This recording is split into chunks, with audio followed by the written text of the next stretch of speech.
गरीब बेटी का महलों का ससुराल।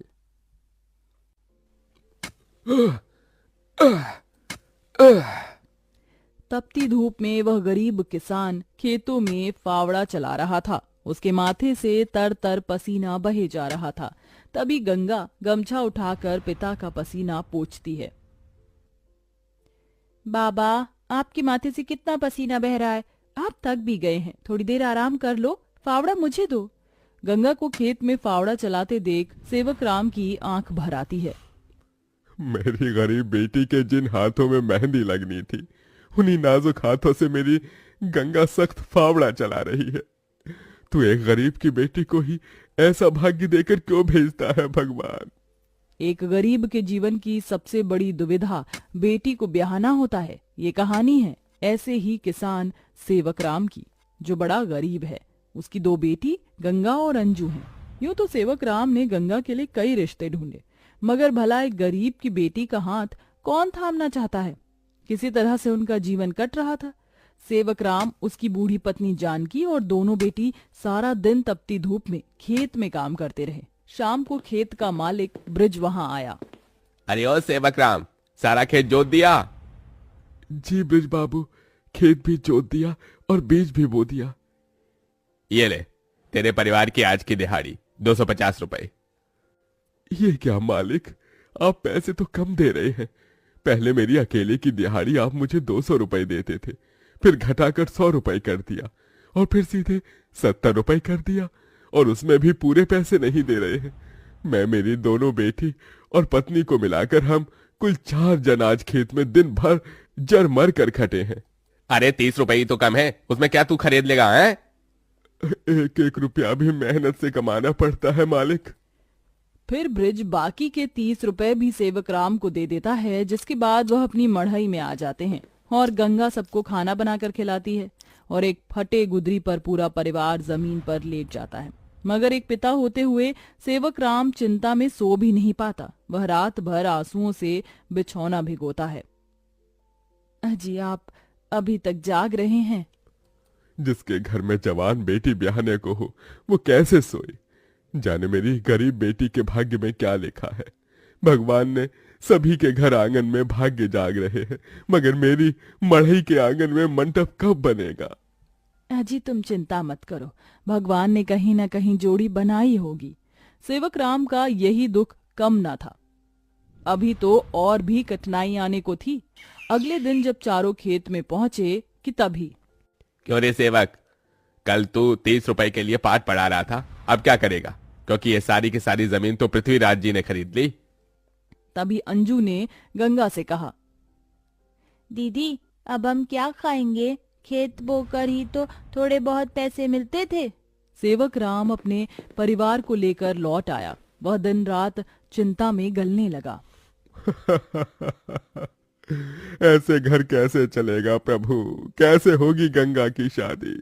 और शादी नहीं हुई तो लोग मेरी गंगा को जाने क्या क्या नाम देंगे, क्या क्या ठहराएंगे जानकी। मैं काम ढूंढने जा रहा हूँ।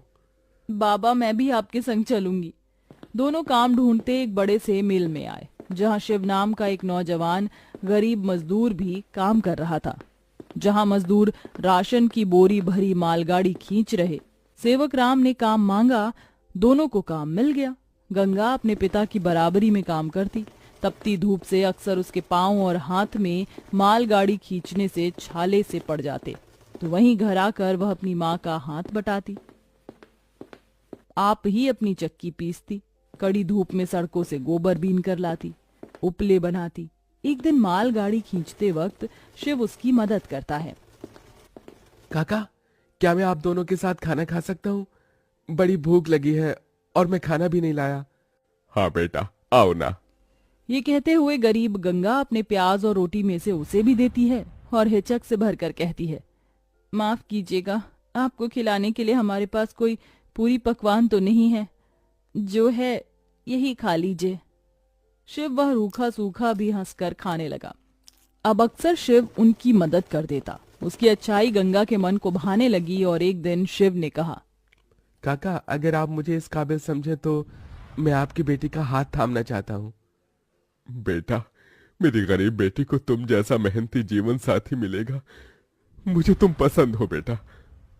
गरीब सेवक राम की दिली इच्छा तो थी कि गंगा को बड़ा और अच्छा घर द्वार मिले, मगर उसके मन में शिव को लेकर भी एक संतोष था।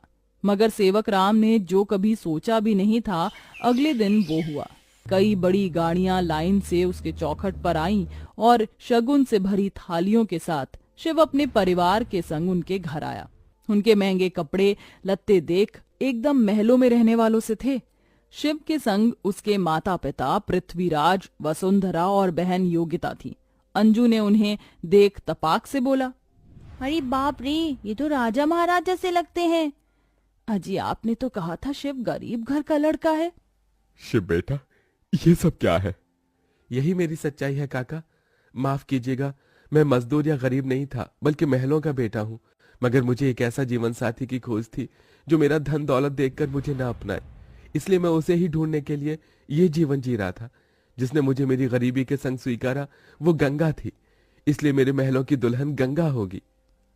गंगा बनोगी मेरे महलों की बहू और मेरे बेटे की दुल्हन? अपनी गरीब बेटी के लिए महलों से आया रिश्ता देखकर सेवक राम बड़ा रोया। भगवान, तूने मेरी फटी झोली में इतनी खुशियां डाल दी। मेरी बेटी महलों की दुल्हन बनेगी। हर बाप चाहता है कि वो अपनी बेटी का हाथ जिसके हाथ में दे वो उसे रानी बनाकर रखे। अब मेरी बेटी सचमुच में महलों की रानी बनेगी। समझे जी, मंगनी कर ले। मगर इतनी छोटी सी मढ़ई में सब कैसे होगा? ये तो टूटी फूटी है, आप लोगों के खड़े होने लायक भी नहीं है। मगर इस मढ़ई में आप जितने दिलदार लोग रहते हैं तो ये महलों से बढ़कर है।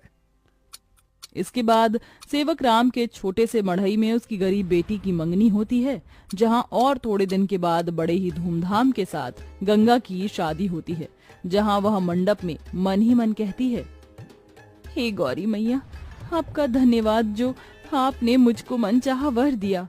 इसके बाद गंगा विदा होकर अपने महलों के ससुराल में आ जाती है, जो दुल्हन के जैसा सजा हुआ होता है, जहां कई नौकर चाकर शाही अंदाज में उसके स्वागत में खड़े थे। तभी महंगे से लहंगे में ननद योगिता ने कहा, आइए भाभी, आपके महलों के ससुराल में आपका स्वागत है। जैसे ही योगिता गाड़ी से उतरती है, तभी नौकर चाकर थाली में फूल लिए खड़े उसके स्वागत में फूल बिछाए जाते हैं। जहां कल तक उसके पांव को कांटों की चुभन मिली थी, आज वह महल की दुल्हन बनकर फूलों में बदल चुके थे। जहां महल के द्वार पर सास वसुंधरा ने स्वागत किया, आओ हमारे महलों की दुल्हन, तुम्हारा स्वागत है। इस सोने की कलश को अपने दाहिने पांव से गिराकर अंदर आ जाओ। जी माँ। गंगा ने कलश गिराकर स्वागत किया। तभी ससुराल वालों ने उसे अनेकों तोहफे दिए। गंगा बहू, ये हार पिछले कई पुश्तों से हमारे महल में चला आ रहा है, अब तुम इसकी हकदार हो। भाभी, ये तोहफा मेरी तरफ से और ये तोहफा मेरी ओर से बहू। गीता दे रही हूँ, मैं जानती हूँ तुम इस महल का मान बढ़ाओगी। गंगा ने गीता को माथे से लगाया और फिर सास ससुर का आशीर्वाद लिया। माँ जी, बाबूजी, मुझे आशीर्वाद दीजिए ताकि मैं इस महल का मान निभा सकूं। सदा सुहागन रहो, जुग जुग जीती रहो। फिर गंगा विदाई में दिए अपनी गठरी को संग लिए शिव के साथ कमरे में आ गई, जहां आलीशान बड़ा कमरा, ऐशो मखमल का बिछौना और सब कुछ था, जिसे उस गरीब दुल्हन की आंखें देखती रह गईं। कैसा लग रहा है महलों के ससुराल में आकर? खुशी से गंगा की आंखें भर आईं। उसने कहा, यकीन नहीं होता, भगवान ने एक बार में ही इतनी खुशी दे दी। शिव, सब एक सपने जैसा लग रहा है। अब यही तुम्हारी दुनिया है। उस रोज जमीन पर सोने वाली गंगा मखमल के बिछौने पर सोई। अगले दिन वह नहा धोकर नीचे आई, जहां खाने की शाही मेज लगी थी और इर्द गिर्द नौकर खड़े थे। बहू बैठो, खाना खाओ। तभी नौकर ने गंगा को खाना परोसा। एक निवाला खाते ही गंगा को अपनी संघर्ष भरी जिंदगी और याद आ गई। उसकी आंखों से आंसू छलक गए। क्या हुआ गंगा बहू, खाना अच्छा नहीं बना? नहीं माँ जी, बहुत अच्छा बना है, बस ये सब खाने के तो एक गरीब की ख्वाहिश होती है। मैं बहुत खुश हूँ, बस चाहती हूँ कि हर लड़की को उसके सपनों का ससुराल मिले, जैसे मुझे मिला। थोड़े दिन में गंगा अपने महलों के ससुराल में सुखी से रहने लगी। किसी गरीब की बेटी को चुनकर हम भी ये पुण्य कमा सकते हैं।